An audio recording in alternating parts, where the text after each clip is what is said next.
Action को आगे बढ़ाने के लिए एक्सपर्ट्स का पूरा पैनल आज हमारे साथ जुड़ चुका। पूरा इसलिए कह रहा हूँ जबकि कुछ आधे अधूरे थे कल, हम्म। आज पूरे हो चुके आज हैं। पूरे हो चुके हैं। घूमते फिरते छुट्टी मनाकर थोड़ा टाइम पास करते पहुंच चुके हैं सारे के सारे, और नई सीरीज की शुरुआत है तो वक्त है पिक ऑफ द सीरीज का।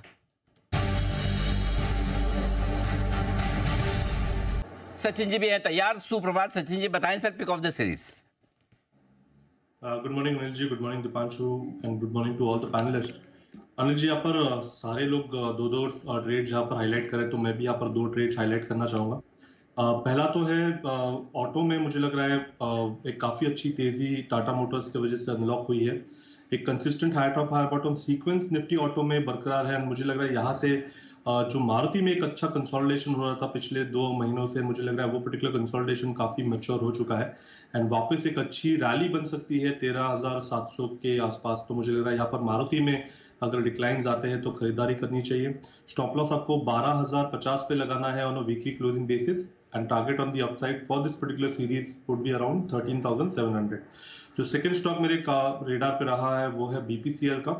यहाँ पर भी अगर हम डेटा देखें तो एक क्लासिक बुलिश फ्लैग फॉर्मेशन है मंथली स्केल पे। पिछले 5 महीनों से ये अच्छी तरह कंसोलिडेट हो रहा था, लगभग 330 on the higher side and 300 on the lower side, इस पर्टिकुलर रेंज में ये रहा है।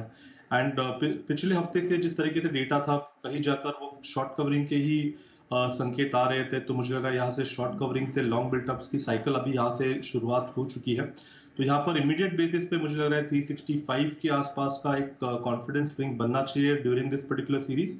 तो इसीलिए खरीदारी करने की सलाह होगी बीपीएससीएल के फ्यूचर्स में 308 के वीकली बेसिस के स्टॉप लॉस के साथ। ओके, तो ये है आपके लिए राय इस वक्त आती हुई मारुति और बीपीसीएल पे। ओके, आई थिंक बता सकते हैं। ओके, थोड़ा सा वेट कर थोड़ी देर वेट कर लेते हैं। ऑलराइट सर, कोई बात नहीं। तब तक कुछ एक्सपर्ट्स हैं जिससे हम बात कर लेते हैं और उनसे पूछते हैं क्या कुछ और इस बाजार में एक्शन दिखा सकता है। साइंट, सचिन जी एक बार साइंट के चार्ट पर राय दे दें क्योंकि कमजोर नतीजे आए थे। चार्ट्स क्या कहती हैं सर इसकी? दीपांशु, यहाँ पर प्राइस एक्शन तो काफी कॉन्फिडेंट नजर आ रही है। इनफैक्ट एक अच्छे डिक्लाइनिंग ट्रेंड के बाद एक अच्छा कंसोलिडेशन पिछले कुछ हफ्तों में इसने डिस्प्ले किया है। अपने 200 डे एक्सपोनेंशियल मूविंग एवरेज को काफी अच्छी तरह रिस्पेक्ट देने के बाद एक अच्छी सी चाल बन रही है। तो मुझे लग रहा है यहाँ से जो रिकवरी इन प्रोग्रेस है वो कंटिन्यूड ही रहने चाहिए। And on the higher side लगभग यहाँ पर 2230 के जो स्विंग्स बने थे, मुझे लग रहा है वो पर्टिकुलर लेवल वापस रिविजिट होने चाहिए। तो इमीडिएट बेसिस पे अगर डिक्लाइंस मिलते हैं तो स्टॉक में खरीदारी करने की ही सलाह होगी। आपको स्टॉप लॉस लगभग अराउंड 1740 के आसपास लगाना है on a weekly closing basis. तो ये है आपके लिए साइंट। मिस मत कीजिए, अगला कॉल आ रहा है सचिन जी की तरफ से बिल्कुल के बाद।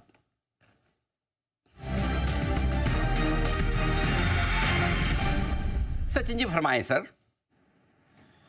अनुज जी, यहाँ पर भारतीय एयरटेल में एक अच्छा ब्रेकआउट नजर आ रहा है। एक अच्छा ओपन लो भी इसने एग्जिबिट किया है, लगभग अराउंड 1450 का स्विंग लो बनाया है। अपने 20 डे एक्सपोनेंशियल मूविंग एवरेज को वापस रिविजिट करके ये ब्रेकआउट एस्टैब्लिश हो रहा है। तो मुझे लग रहा है मोमेंटम लगभग 1550 तक एक्सटेंड होना चाहिए अगले कुछ दिनों में। ट्रेडिंग के लिहाज से टारगेट होगा अराउंड 1515 का। स्टॉप लॉस आपको आज के लिए एटलीस्ट लगाना है 1462 पे एंड खरीदारी करनी है भारतीय एयरटेल के फ्यूचर्स में। ओके, तो ये आपके लिए भारतीय एयरटेल, जहां पर करें आप खरीदारी। एक्शन में ये आ रहा है काउंटर। टेलीकॉम स्टॉक्स पर डेफिनेटली मूव बन रही है और इंडस टावर के बायबैक की खबर के बाद तो और थोड़ा एक्साइटमेंट यहां पर आ रहा है। आईटी स्टॉक्स में एक रिकवरी आपको आती हुई दिख रही है। टेक महिंद्रा में निचले स्तरों से आपको खरीदारी दिखी है। एलटीआई माइंट्री काफी तेजी से ये काउंटर भी आपको ऊपर आते हुए दिखा है। सचिन जी एक बार जरा एलटीआई माइंट्री का चार्ट देखेंगे सर, अच्छी मूव आ रही है इस समय। जी दीपांशु, इनफैक्ट दोनों आई थिंक टीसीएस में भी एक अच्छा उछाल है एंड जिस तरीके से एक रिवर्सल यहाँ पर एलटीआई माइंट्री में कल के सत्र में एस्टैब्लिश हुआ है, मुझे लग रहा है उसी का ये कंफर्मेशन है। जिस तरीके से फिलहाल डेटा प्लेस्ड है, मुझे लग रहा है 5650 के आसपास एक काफी ड्यूरेबल सपोर्ट है and on the higher side headroom लगभग अवेलेबल है 5900 6000 तक की। तो ऑलरेडी एक अच्छे वेल एस्टैब्लिश बुल ट्रेंड में ये स्टॉक लॉक्ड इन रहा था पिछले कुछ महीनों से एंड जिस तरीके से पिछले हफ्ते में एक करेक्शन आया था, वो करेक्शन काफी ग्रेजुअल था एंड वहां पर एक island reversal kind of formation है डेली चार्ट पे एंड इसी वजह से मुझे लग रहा है ये पर्टिकुलर रैली स्टॉक में कंटिन्यूड रहेगी 6000 के लेवल तक। तो ये है आपके लिए LTI Mindtree, जिस पर भी आपको रखनी है नजर। सत्य जी के पास भी चलते हैं, उनकी तरफ से भी एक ट्रेडिंग कॉल आ रहा है BTST का बिगुल।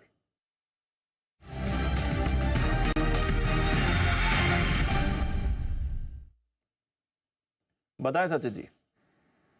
दीपांशु, यहाँ पर मोमेंटम चेस करना है लुपिन के काउंटर पे। पिछले सीरीज में हमने लगातार देखा था कि 1800-1820 के आसपास इसे काफी सारा सप्लाई प्रेशर नजर आ रहा था, बट जिस तरीके से इसने इस सीरीज की शुरुआत की है तो मुझे लग रहा है काफी बड़ी out performance with in this particular pack ये एग्जिबिट करना चाहिए। जिस तरीके से स्ट्रक्चर है तो इमीडिएट बेसिस पे ही मुझे लग रहा है 1905 के आसपास का एक स्विंग बनना चाहिए। स्टॉप लॉस आपको लगभग अराउंड 1825 के आसपास लगाना है एंड खरीदारी करनी है लुपिन के फ्यूचर्स में। जब मैंने इसे आइडेंटिफाई किया था ये लगभग अराउंड 1835 के आसपास ट्रेंड हो रहा था, अभी ऑलरेडी 1849 के आसपास है, तो थोड़ा सा अगर डिक्लाइन होता भी है तो लगभग 1840 तक खरीदारी की जा सकती है।